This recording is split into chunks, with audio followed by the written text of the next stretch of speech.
தாய் தமிழ் உறவுகளுக்கு வணக்கம்.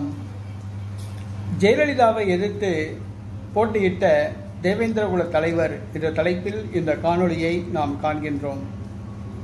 செல்வி ஜெயலலிதாவை எதிர்த்து போட்டியிட்ட தேவேந்திரகுல தலைவர் என்ற தலைப்பில் இந்த காணொளியை நாம் காண்கின்றோம்.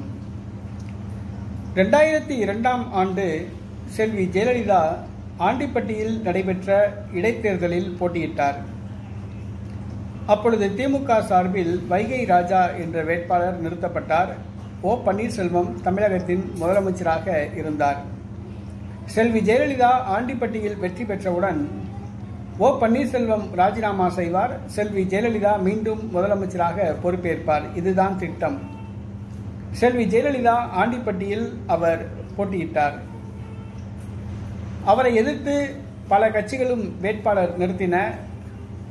அதில் தேவேந்திரகுல வேளாளர் சமுதாய தலைவர் ஜெயலலிதாவை எதிர்த்து தில்லாக போட்டியிட்டார். ஆம்,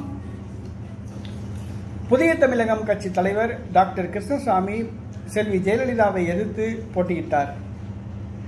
செல்வி ஜெயலலிதா அந்த தேர்தலில் 42,000 வாக்குகள் வித்தியாசத்தில் வெற்றி பெற்று ஓ பன்னீர்செல்வத்தை ராஜினாமா செய்ய வைத்து அவர் மீண்டும் முதலமைச்சராக பொறுப்பேற்றார். செல்வி ஜெயலலிதாவை எதிர்த்து போட்டியிட்ட தேவேந்திரகுல தலைவர் டாக்டர் கிருஷ்ணசாமி 3வது இடத்தை பிடித்தார். அவர் 5,000 சில்லறை வாக்குகள் பெற்றார். செல்வி ஜெயலலிதாவை எதிர்த்து ஒரு தலைவர் தில்லாக போட்டியிடுவது அதுதான் முதல் முறை. ஏனென்று சொன்னால் செல்வி ஜெயலலிதாவை எதிர்த்து போட்டியிட அனைவரும் தயங்குவார்கள். ஆனால் மிகவும் தில்லாக போட்டியிட்டவர் டாக்டர் கிருஷ்ணசாமி என்பது குறிப்பிடத்தக்கது.